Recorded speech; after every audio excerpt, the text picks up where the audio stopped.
Thank you for participating in the ServSafe Food Handler Guide for Food Banking. We're going to start off today by talking about why food safety is so important.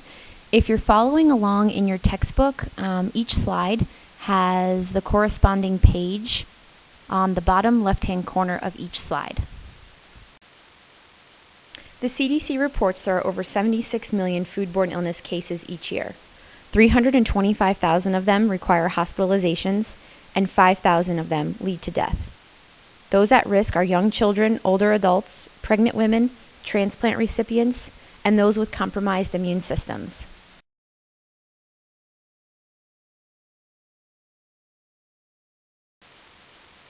The important concepts you'll learn today in this chapter: how food becomes unsafe, your role in keeping food safe, understanding food allergies, and preventing food allergen contamination.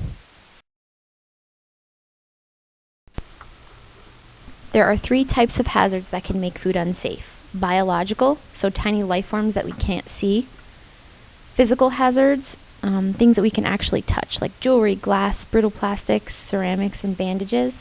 And then your chemical hazards, like cleaners, sanitizers, and pesticides that can get into food.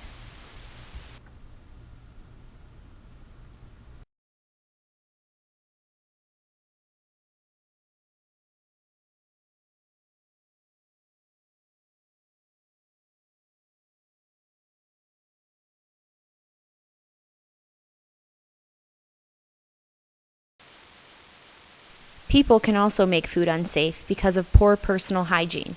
It can transfer pathogens from your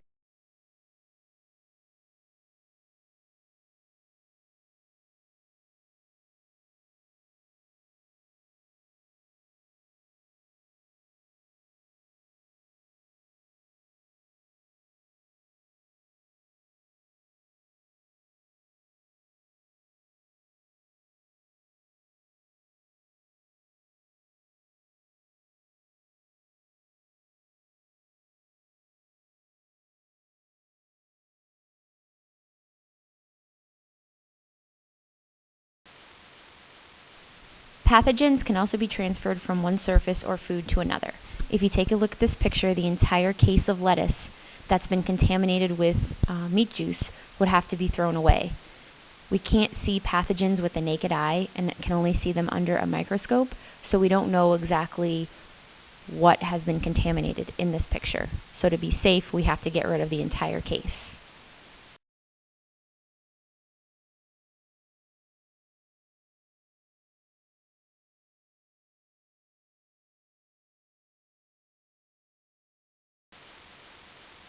Time and temperature abuse can also make foods become unsafe. We're going to talk more about this later.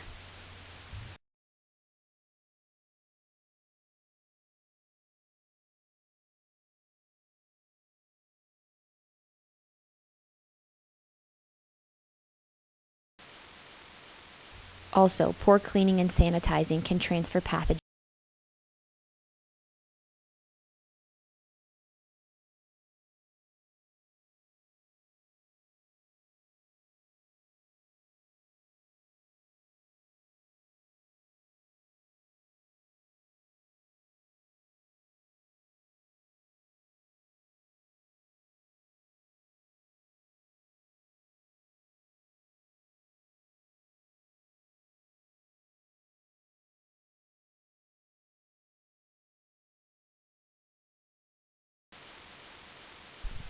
If you're following along in your book, all of the Apply Your Knowledge questions are found on the corresponding pages in the bottom left-hand corner of the slide.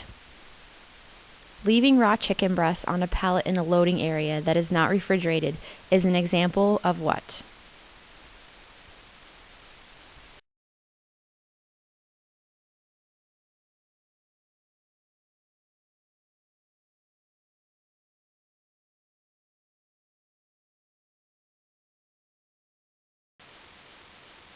Sneezing on food is an example of what?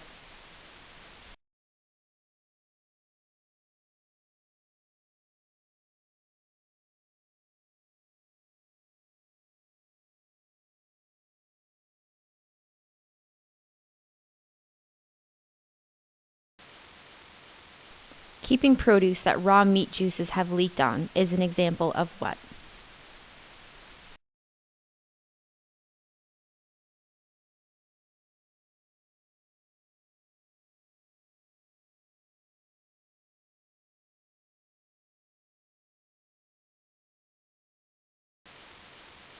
Scraping off food from an otherwise clean food storage container is an example of what?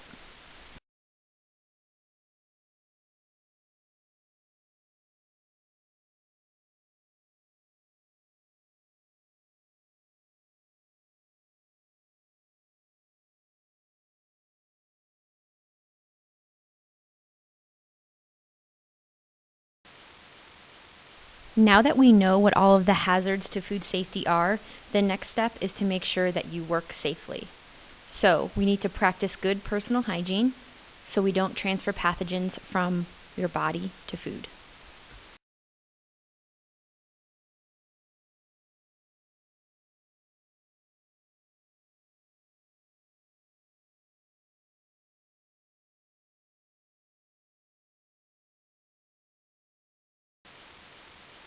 The person in this photo is practicing good personal hygiene because he's wearing a hairnet, a beard net, single-use gloves, clean clothing, and a clean apron.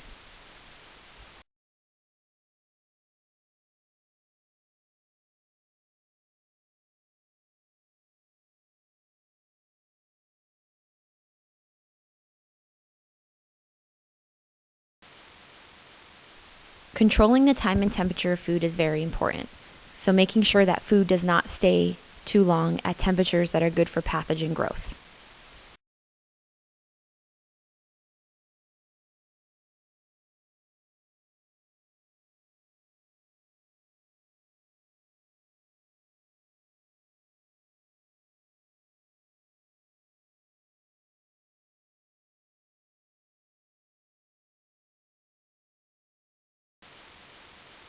If you notice in this photo, the temperature is being checked of the product using an infrared thermometer. They're not puncturing holes in the packaging. The infrared thermometer simply takes surface temperatures, and it ensures that the food is being held at the correct temperature.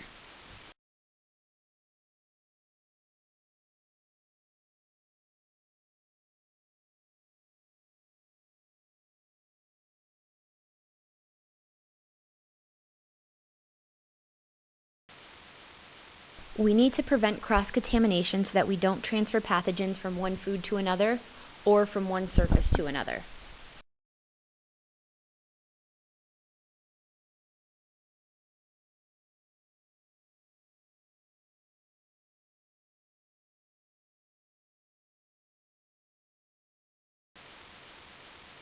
Cross-contamination is being prevented in this photo because the meat is being stored below the ready-to-eat produce.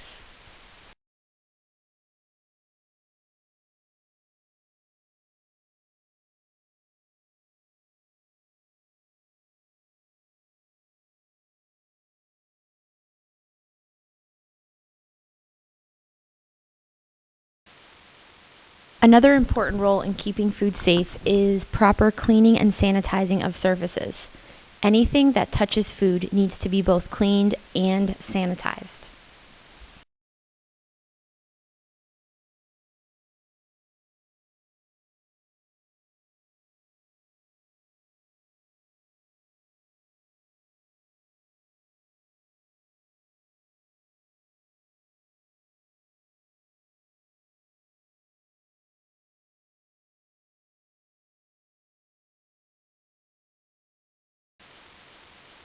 Approximately 6 to 7 million people in the United States have some sort of food allergy. A food allergen is a protein in a food or ingredient that some people are sensitive to. They occur naturally, and when enough of the allergen is eaten, an allergic reaction can occur.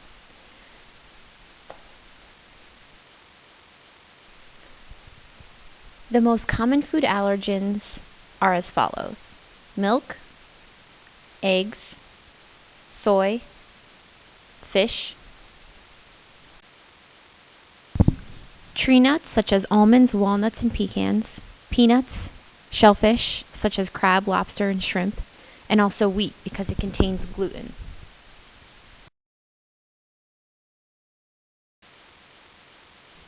To prevent food allergen contamination or cross-contact, we must clean and sanitize surfaces that have come in contact with an allergen, inspect food packaging for leaks and spills that can cause cross-contact, and wash hands and change gloves after handling allergens and before handling allergen-free food.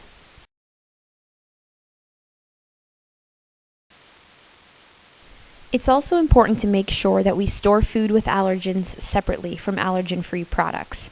So if you're storing something like peanut butter, give it its own designated shelf on the lowest possible shelf that you have. Do not store food containing allergens above allergen-free food, and use dedicated pallets or bins for products containing allergens.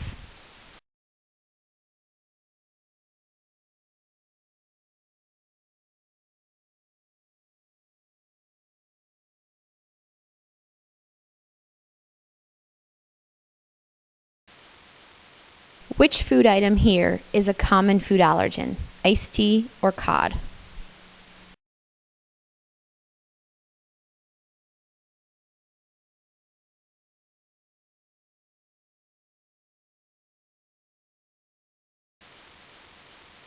Which food item is a common food allergen here? Wheat flour or melons?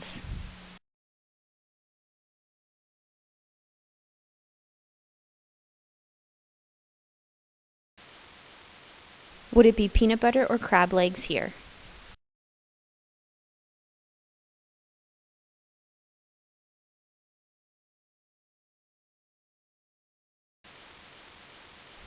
What about potatoes or mushrooms?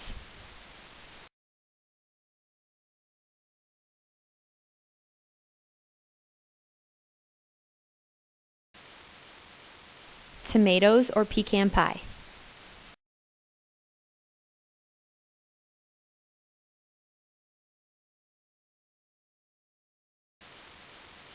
Citrus fruit or bell peppers?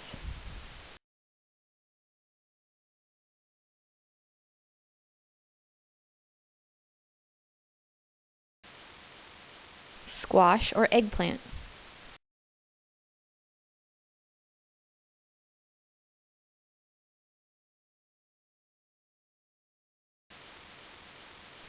Soybeans or rice and rice products?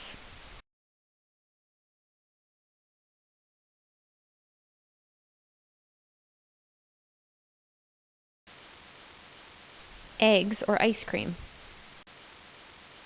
To prevent cross-contact from a spilled food, immediately isolate the spilled food containing the allergen from other food products. Inspect surrounding products for contact with the spilled food.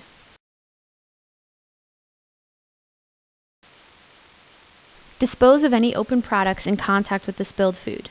The food may not need to be discarded if in packaging that can be safely cleaned and sanitized. Then clean and sanitize the area. Next up is Chapter 2, Good Personal Hygiene. This is sometimes a very difficult topic to discuss with volunteers.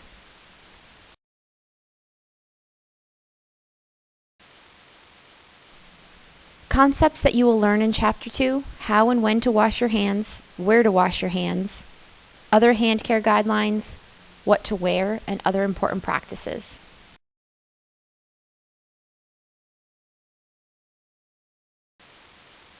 Hands can transfer pathogens to food, so hand washing is a critical step for avoiding food contamination.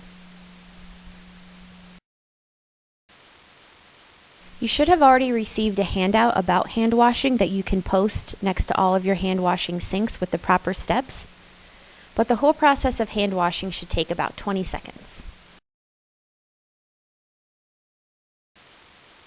You can sing happy birthday twice to yourself, which should be about 20 seconds. You first want to start off by wetting your hands and arms, using running water as hot as you can comfortably stand it.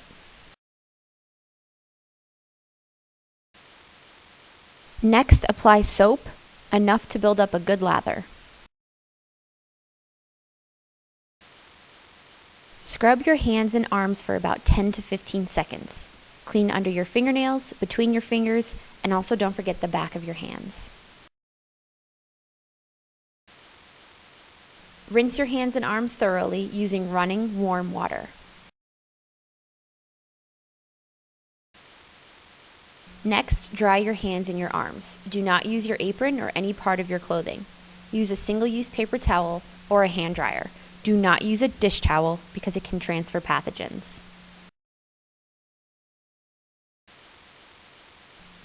Use the paper towel to then turn off the faucet and open the restroom door.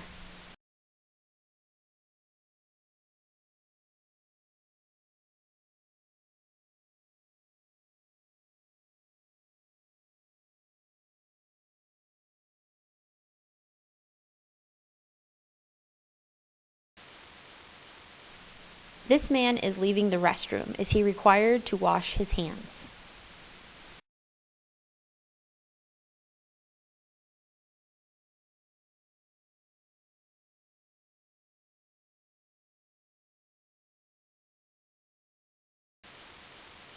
Is hand washing required after touching your hair, face, or body?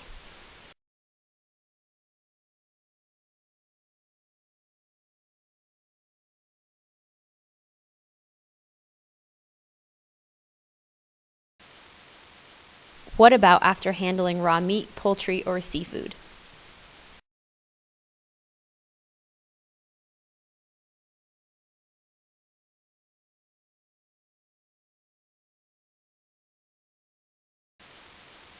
Is it required after touching your clothing or apron?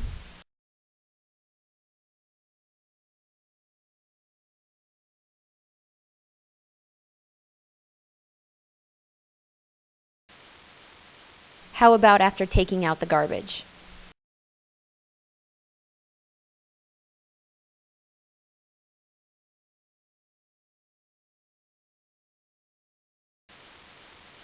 After sneezing, coughing, or using a tissue?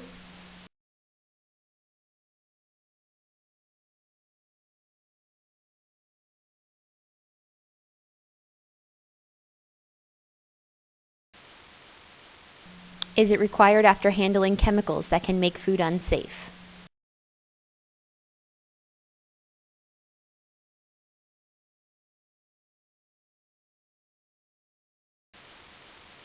What about after smoking?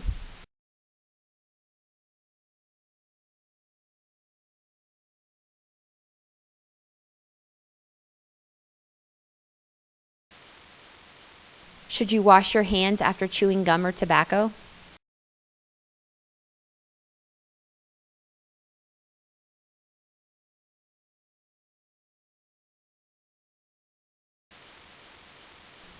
How about after eating or drinking?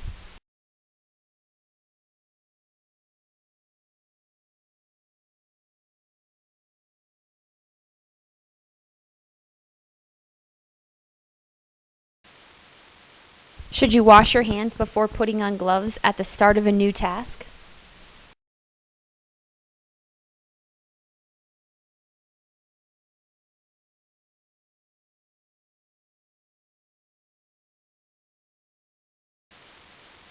Should you wash your hands after touching anything that may contaminate your hands?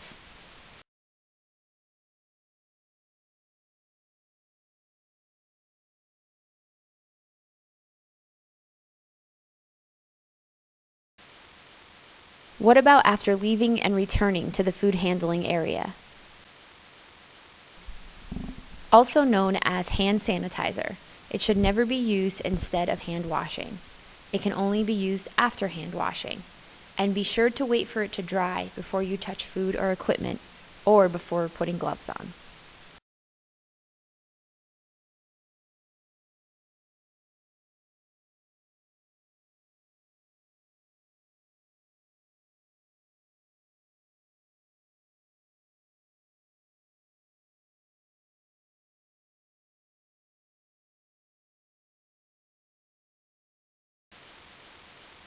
It's difficult to see in this photo, but this person is washing their hands in a 3-compartment sink, which should only be used for dishwashing.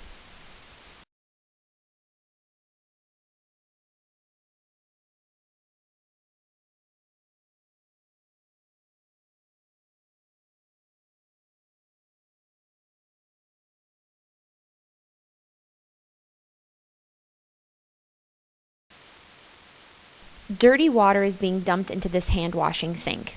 It can contaminate it, and transfer pathogens. Hand washing sinks can only be used for hand washing. Make sure that hand washing sinks are fully stocked and are easily accessible. They should have hot and cold running water, liquid soap, single-use paper towels or a hand dryer, and a garbage container.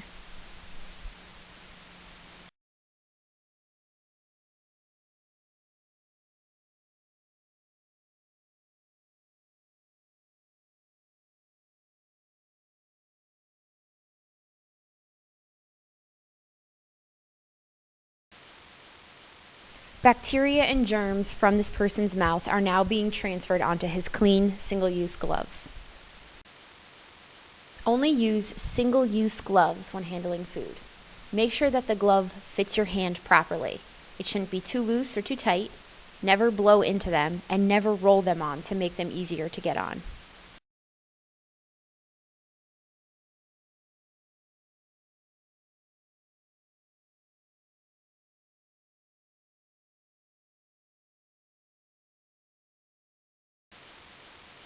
And also make sure that you don't wash them and reuse single-use gloves. Gloves should be changed before beginning a different task, before or after handling any food with a known allergen, as soon as they become torn or dirty, after handling raw meat, seafood, or poultry, and after an interruption, like taking a phone call.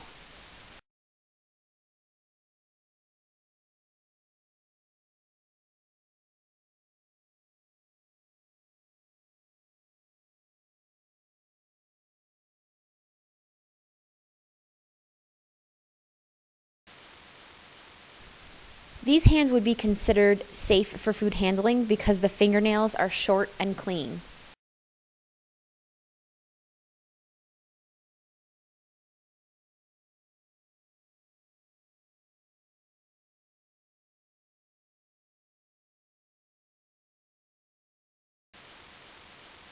Whereas these hands would not be considered safe because they have nail polish on them and they're not covered.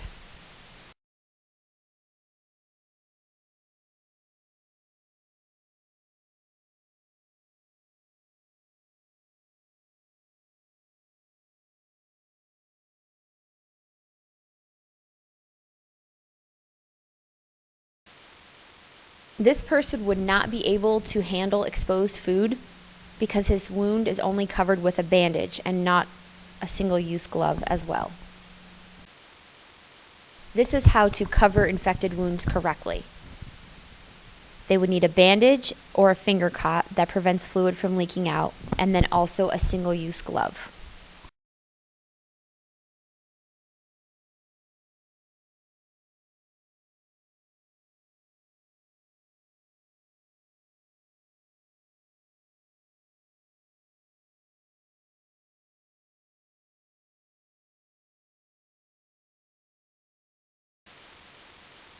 This food handler is not wearing a hat or other hair covering, so he would not be able to handle exposed food.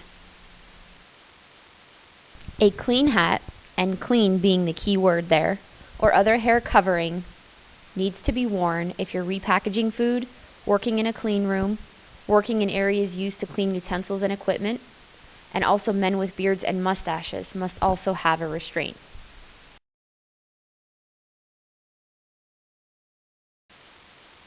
Clean clothes must be worn whenever working with or around food. Remove and throw away disposable aprons when leaving clean rooms or food handling areas, and make sure that personal belongings are stored away from food. If you notice that you have a volunteer or a staff member that doesn't have clean clothes on, they cannot be working around food.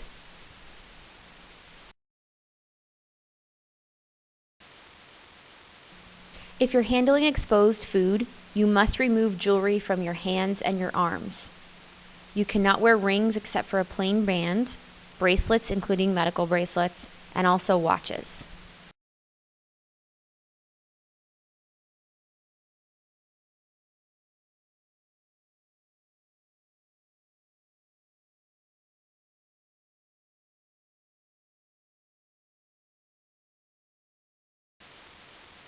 Which of these practices are unsafe?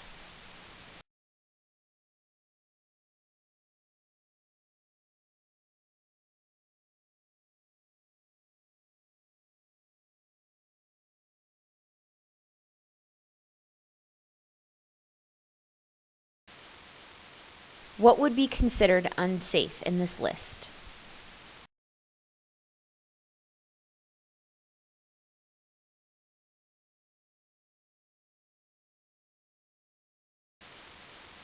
What do you think is wrong with this picture?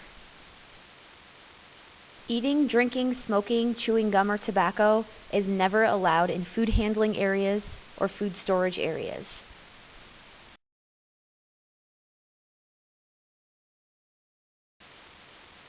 If you have been diagnosed with a foodborne illness, you cannot be in contact with any food.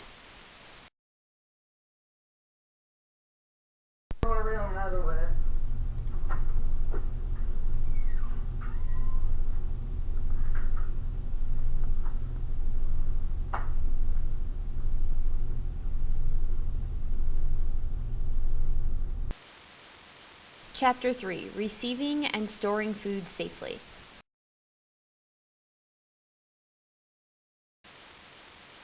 In this chapter, we're going to learn about controlling time and temperature during receiving, inspecting food during receiving to make sure it's safe, and also storing food safely.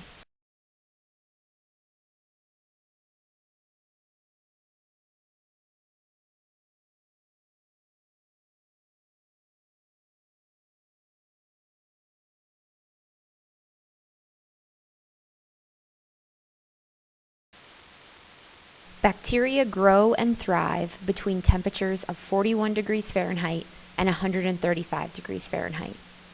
This is called the temperature danger zone. Notice that room temperature falls in the middle of this range. This is why it's extremely important to monitor how long food is sitting out at room temperature. Temperatures must be controlled from pickup from a donor or food bank to a handoff to the client.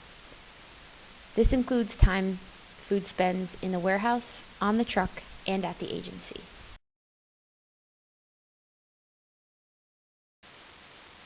If you are an agency that regularly receives frozen deliveries, you've probably seen an infrared thermometer or have used one. There's also the thermocouple or a digital thermometer, and then also bimetallic stem thermometer, which we'll talk about these in detail next.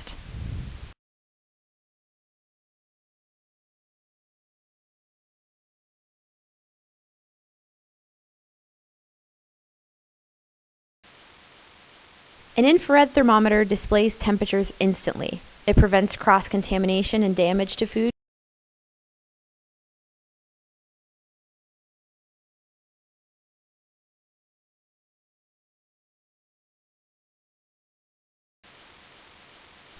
The thermocouple does not need to be inserted deep into a food to get an accurate reading, but it does need to be put into it. It displays temperatures quickly, and it comes with many different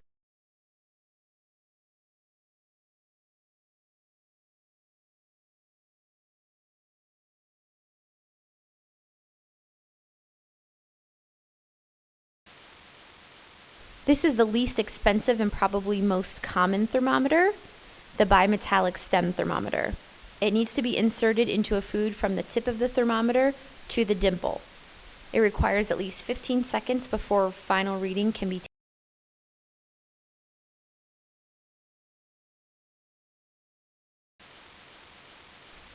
If you do need to calibrate your thermometer, it's very easy. First, fill a large container with crushed ice and tap water. Stir the mixture well.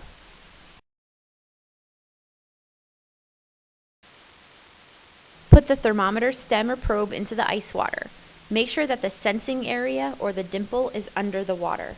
Do not let the probe touch the container. Wait 30 seconds or until the indicator stops moving. Adjust the thermometer so it reads 32 degrees Fahrenheit. Hold the calibration nut underneath the face of the thermometer with a wrench or another tool. Rotate the thermometer head until it reads 32.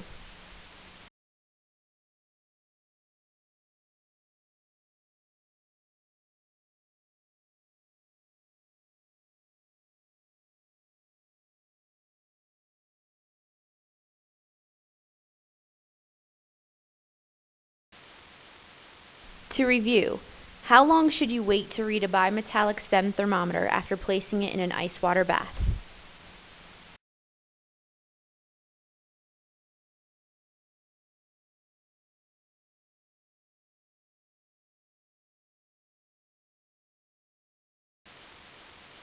What temperature should a thermometer be adjusted to after placing it in the ice water?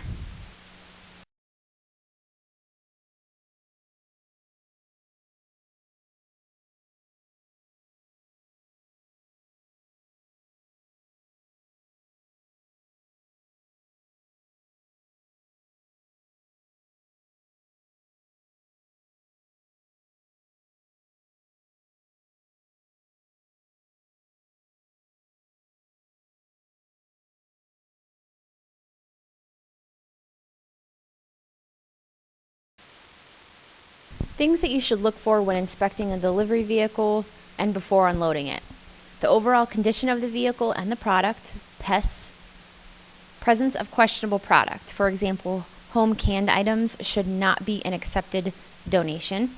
Locks, seals are in place and functioning, and also make sure you're conscious of the temperature of the vehicle, so making sure that it's not too hot or too cold, which could damage the product. Don't be afraid to reject a food delivery if it does not meet acceptable standards, if it contains pests, or if it's excessively dirty.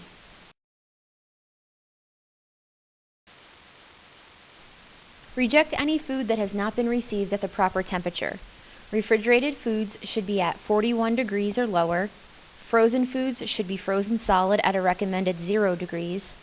Cut produce needs to be at 41 or lower. And whole produce should be kept at dry storage temperatures, around 70 degrees or so.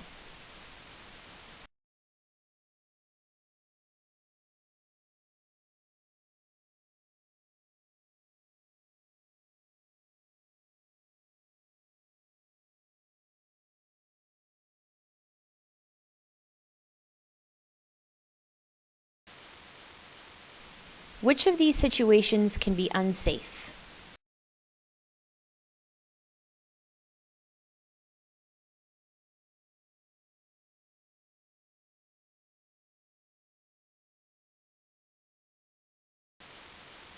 Which item was not received at the correct temperature?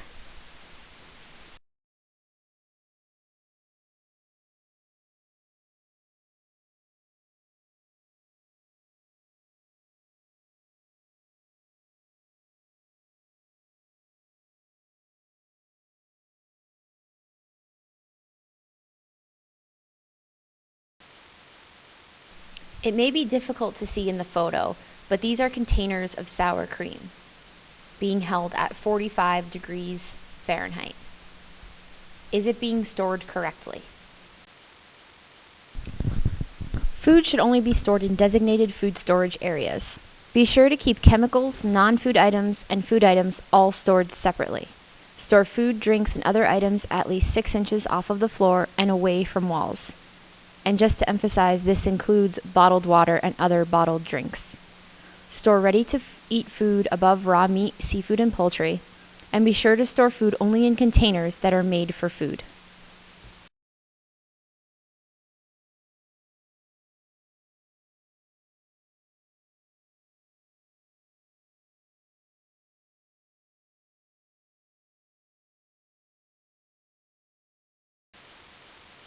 This box of bananas has been stored directly on the floor. Do you think this is the correct way?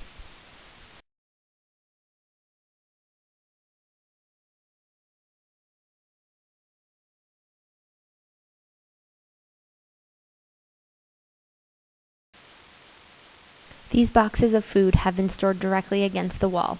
Is this the correct way? Once food is received, it should be labeled with the receiving date. This ensures that the product can be rotated correctly. Make sure that you put the dates on individual containers, cases, or on pallet tags.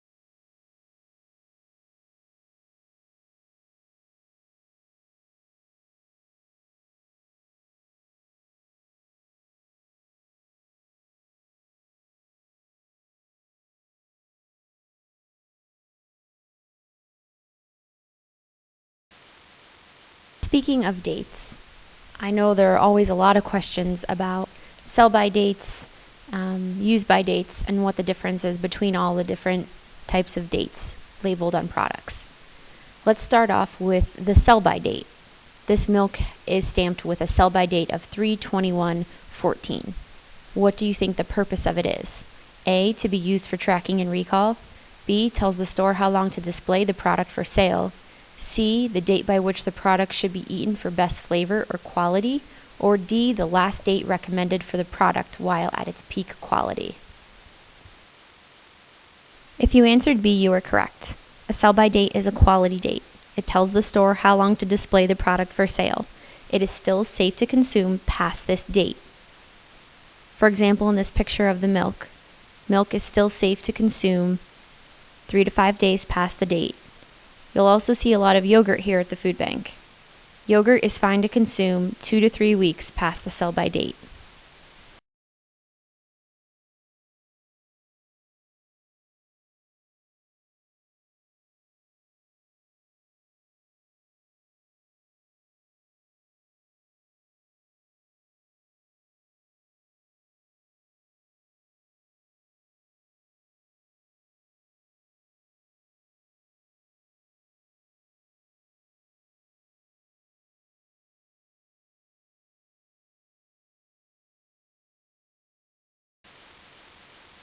This is a typical marking on a canned item.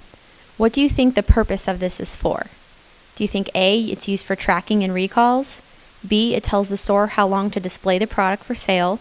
C, it's the date by which the product should be eaten for best flavor or quality? Or D, it's the last date recommended for the product while at peak quality? If you answered A, you are correct. This is used by manufacturers for tracking and recalls. It is not an expiration date. Canned items are safe to consume indefinitely. The only thing you'll see a decrease in is the quality of the product. It may separate.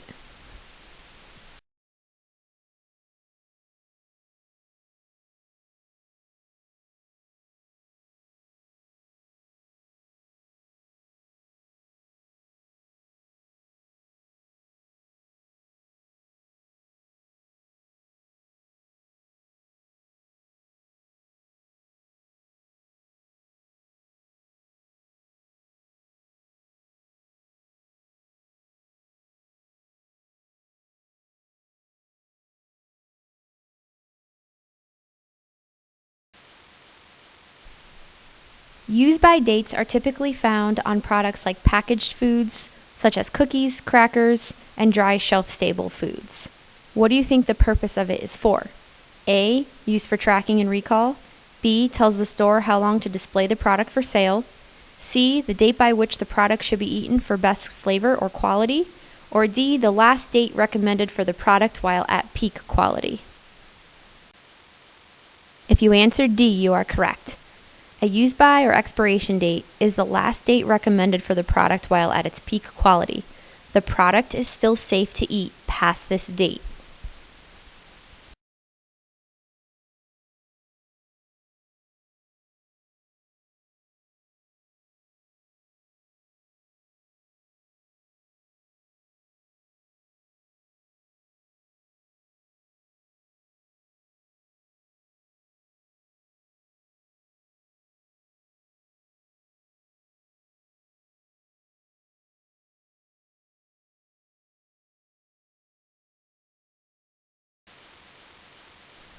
Best by dates are very similar to use-by dates.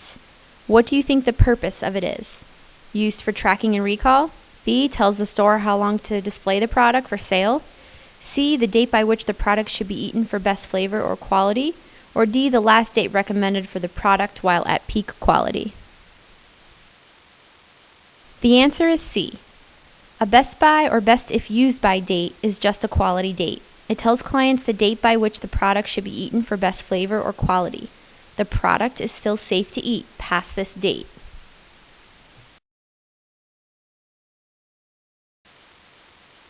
Refrigerated products must either be frozen before their sell-by date or distributed immediately. Freezing the food will keep it safe for long periods of time. However, the quality may suffer if stored too long.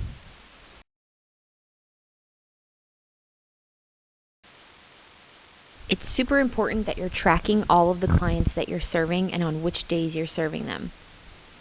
If there's ever a food recall, Feeding America issues the recall for all FDA and USDA products. When it applies to us, recalls are then emailed or mailed out to agencies with proper instructions on how to handle the food. Agencies must check past invoices and current inventory to verify if the product is in their possession. Food must be set aside and properly labeled hold, recall, do not discard until exact instructions have been given on what to do with the product.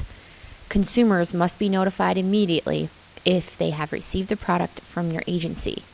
This is why you need to have telephone numbers, mailing addresses, and contact information from everyone who attends the pantry.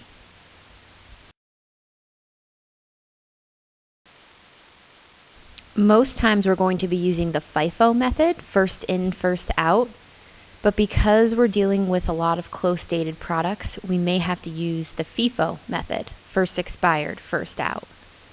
So what you want to do is check the use by or expiration date and store food that will expire first in front of items that will expire later. Then use the food stored in the front first.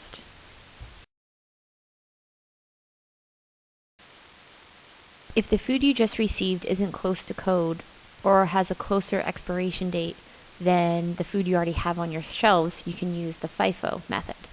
What you want to do first is check the delivery date. Then store food with the earliest delivery date in front of food with later dates. Then use the food stored in front first.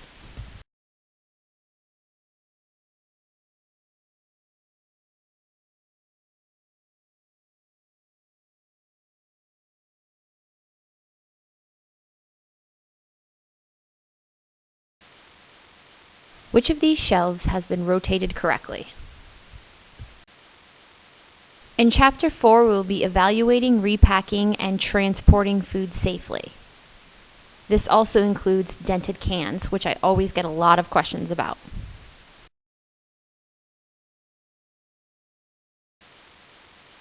Concepts that will be covered: evaluating the condition of food, repackaging food, and loading and distributing food safely.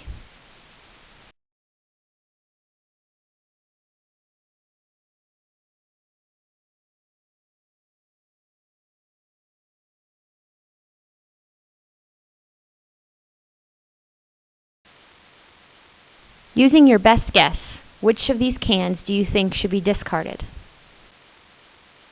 Both of the cans in the previous picture would have to be discarded. You need to discard cans if they have these problems: severe dents in the seams, deep dents in the body, or crushed cans that cannot be stacked.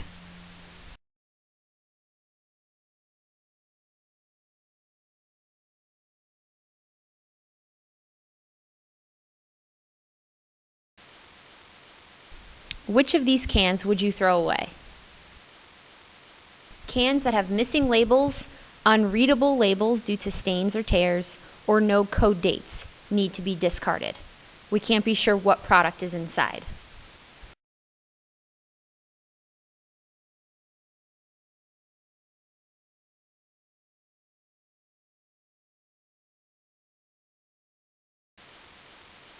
Which of these cans would you discard? Both of the cans would have to be discarded. If there are swollen or bulging ends, that means air has gotten into the product, bacteria is growing, and something called botulism could occur. Also, if there's rust that cannot be wiped off.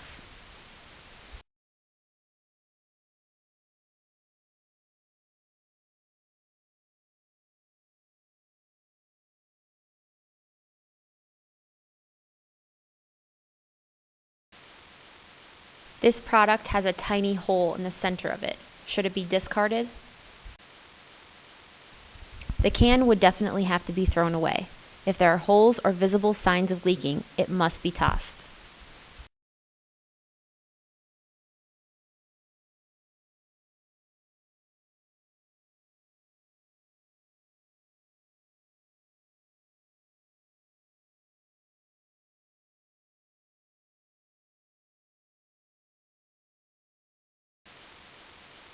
If products have dented lids, swollen lids, or rusted lids, they would need to be discarded.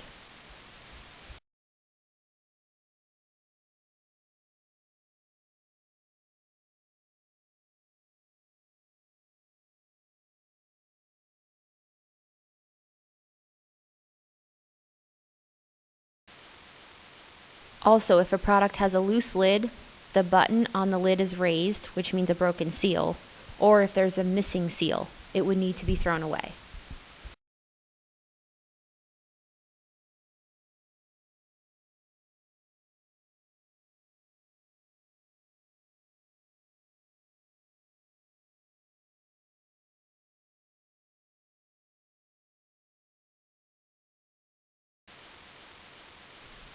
If a jar or bottle contains mold or foreign object, or there's signs of mold or dirt under the lid, they would need to be thrown away.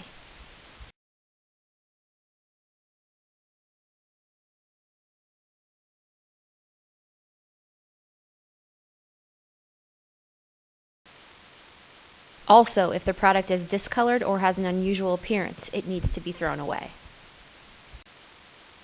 Some dry food is packaged in a single package.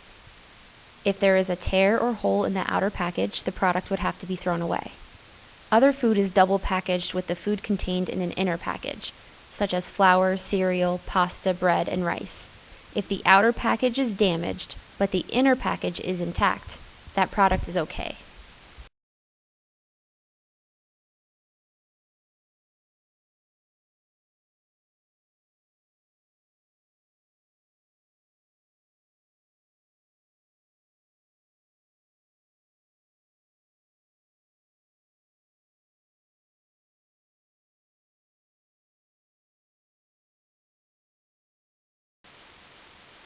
Discard commercially packaged dry food with these problems: unlabeled or not labeled correctly, unreadable labels, or no code dates.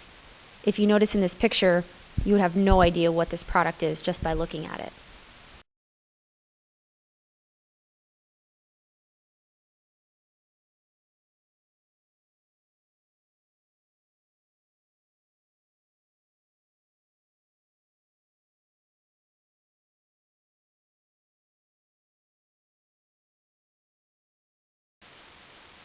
If you see gnaw marks, droppings, insects dead or alive, or pin-sized holes in packaging, this is a good indication that pests have gotten into the food, so you would want to discard that product as well.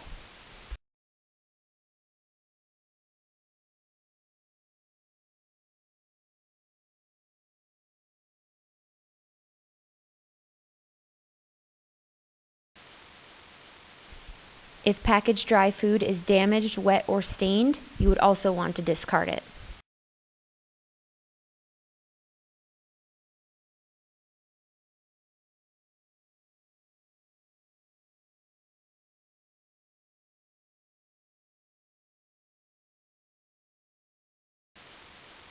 Like I said before, if a single packaged food is open, ripped or torn, punctured or cut, or the packaging is split at the seams, it needs to be discarded.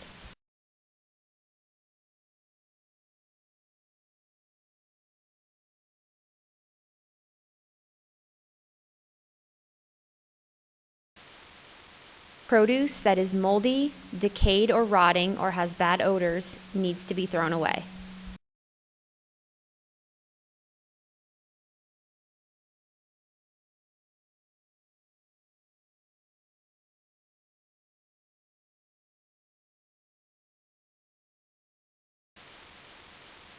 Produce that has severe bruises or the skin is not intact, pathogens can get inside and cause illness, so they would need to be thrown away.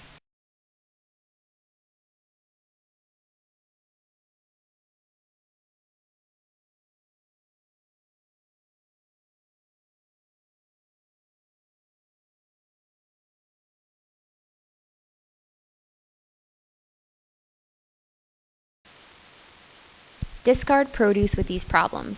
Cut produce not at 41 degrees or lower, or if it has no code dates. If you notice, this bag of lettuce, chopped lettuce, was received at 45 degrees, so that's too warm.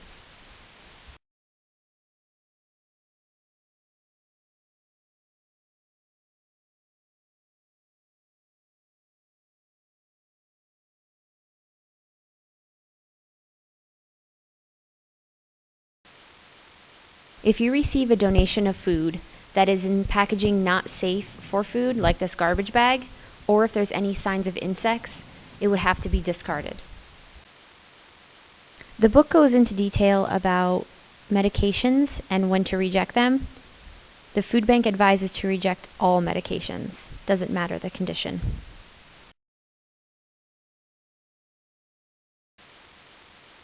If you receive bulk items and have to repackage them into smaller package sizes, that would be done so in a clean room. It must be a separate enclosed room dedicated to bulk repacking. It must be designed to the highest standards of sanitation, and it must prevent as many environmental contaminants as possible.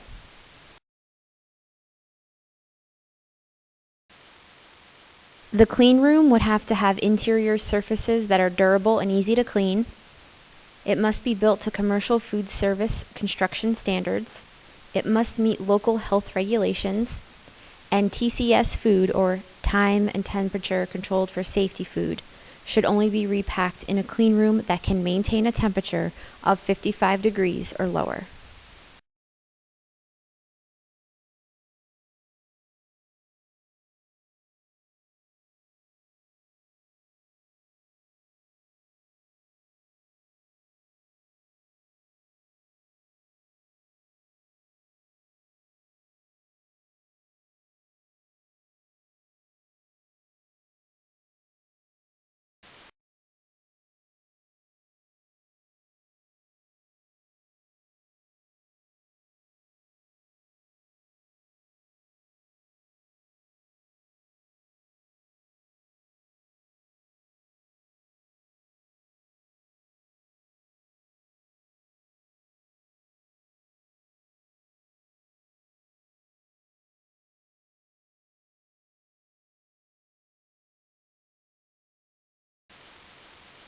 Also, make sure to store clean and sanitized equipment so it doesn't become contaminated.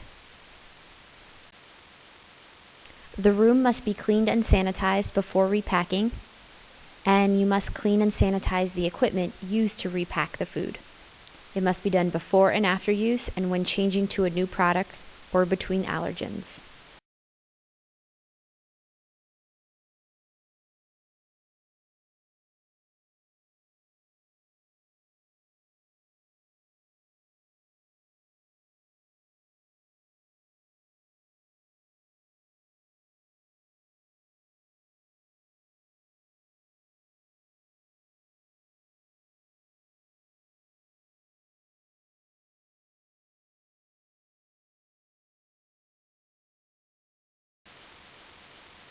After you've repackaged the food, it must have a label. It needs the name of the food, common or usual name, the name and address of the manufacturer, packer, or distributor, the quantity of the food in the package, a list of ingredients and sub-ingredients in descending order by weight, and also a list of all major allergens. Not only should you make sure that you're accepting food donations from vehicles that are clean, but you should also make sure that the vehicle that's coming to the food bank to pick up your product is clean as well. So clean inside of vehicles at least once per week or as often as necessary. Make sure they are pest-free, and never deliver food in vehicles used to haul garbage.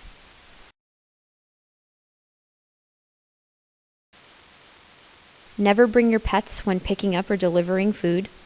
Keep items that could contaminate food separate from the delivery. And lock and seal delivery vehicles when they are not being loaded or unloaded.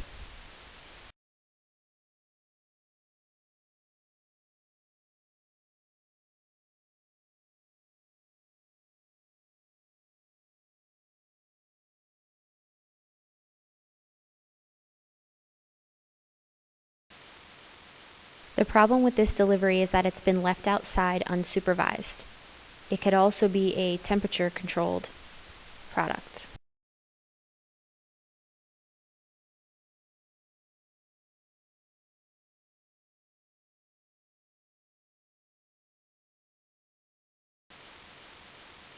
Never leave food outside by garbage containers.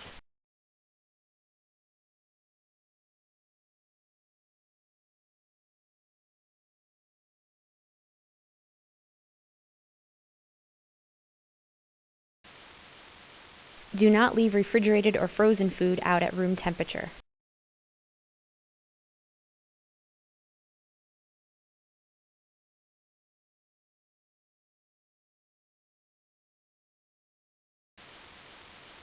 Be sure to keep chemicals separate and away from food. Use boxes that are sturdy, clean, and dry.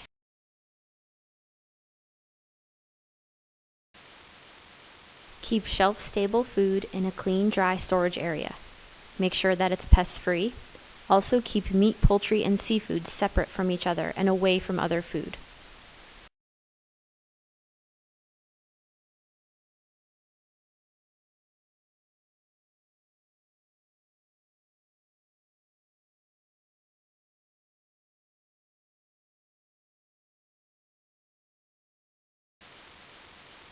Do not store raw food over ready-to-eat food. Raw food includes raw meat, seafood, poultry, and shell eggs.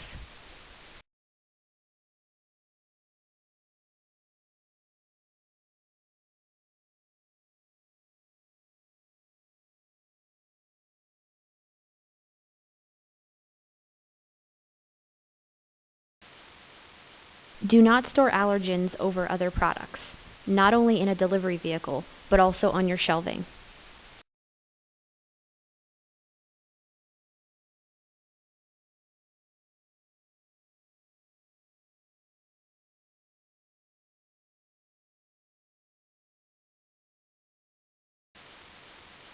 Do not store chemicals with food products.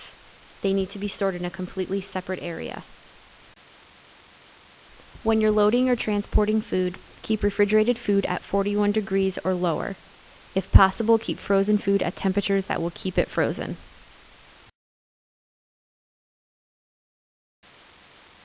Keep food cold in unrefrigerated vehicles by using thermal blankets, or it can be placed in coolers with ice packs.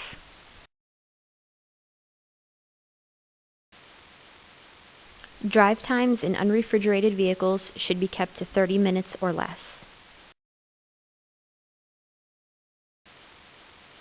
Be sure to check the temperature of the refrigerated food when it has reached its destination.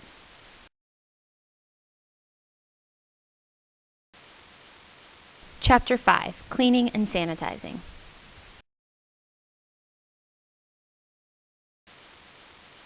Topics included in this chapter: how and when to clean and sanitize, how to manually clean and sanitize tools and utensils, handling garbage, and spotting pests. Some people are confused between the difference between cleaning and sanitizing. Cleaning removes food and other dirt from a surface, whereas sanitizing reduces pathogens on a surface to a safe level.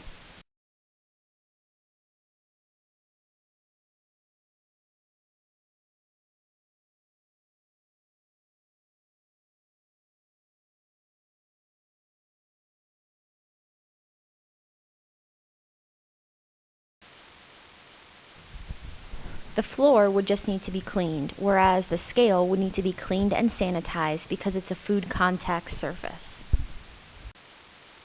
Surfaces that need to be cleaned would include walls and floors, storage shelves, and garbage containers. Surfaces that need to be both cleaned and sanitized include plastic food bins, ladles, scales, prep tables and clean rooms, sorting tables, and scoops. There are 5 steps to follow in order to clean and sanitize a surface properly. First, you must scrape or remove food from the surface, then wash the surface, rinse the surface, sanitize it, and then allow it to air dry.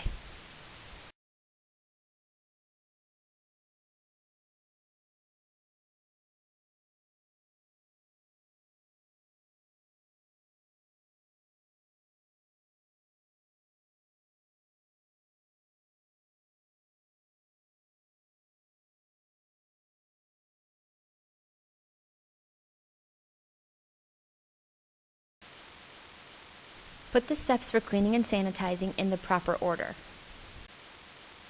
If you have stationary food equipment that needs to be cleaned and sanitized, you must first unplug the equipment, take off any removable parts, then wash, rinse, and sanitize the parts by hand.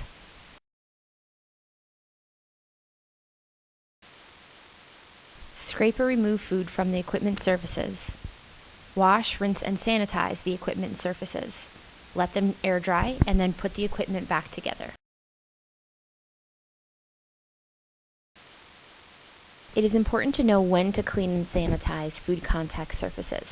Before and after use, before repacking a food, when changing to a new product or between allergens, after 4 hours if the items have been in constant use, or any time that the item has become contaminated.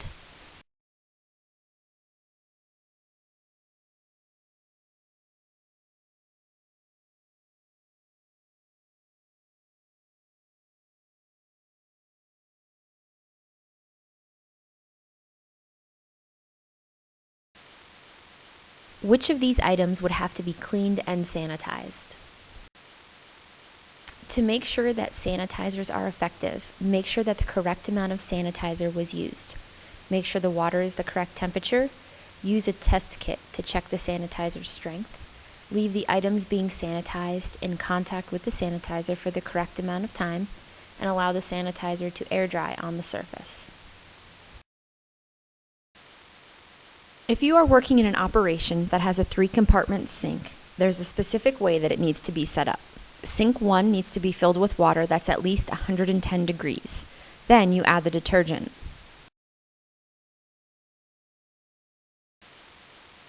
Sink 2 needs to be filled with water or left empty if the items will be spray rinsed.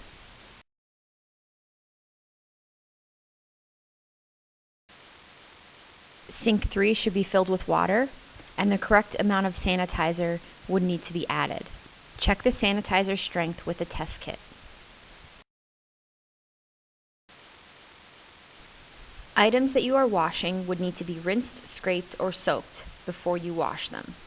Then wash the items in the first sink using a brush, cloth, or nylon scrub pad. Change the water when suds are gone or when the water is dirty.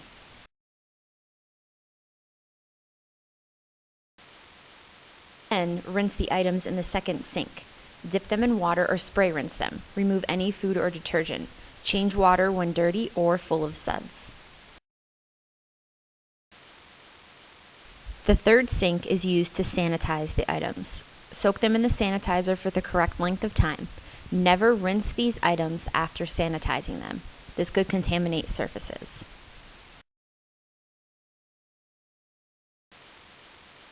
Cleaned and washed items should then be air dried. Place them upside down to drain. Do not wipe them dry.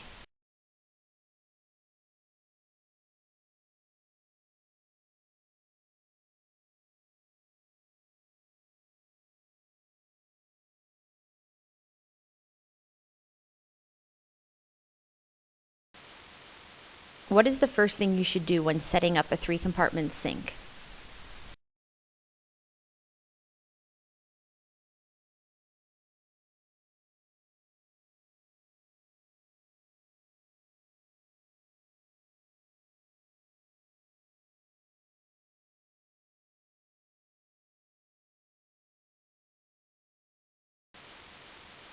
Put the steps in order for cleaning and sanitizing items in a 3-compartment sink.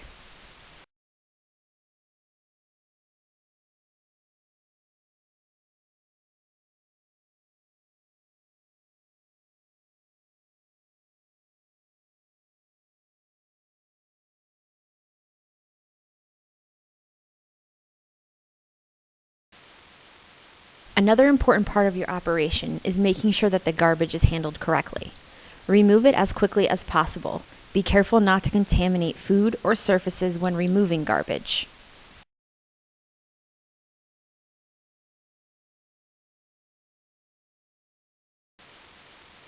Make sure that the inside and outside of garbage containers are cleaned often. Do not clean garbage containers in clean rooms or food storage areas.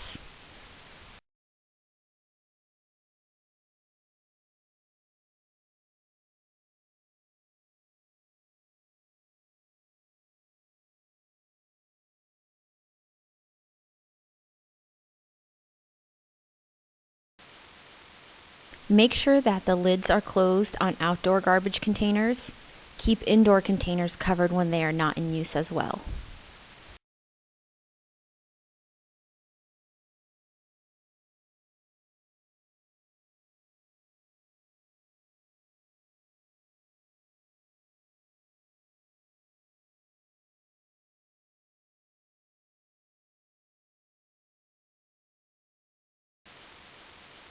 Also be aware of pests. These are 3 different signs that you have pests in your facility: droppings, nests, and damage to products.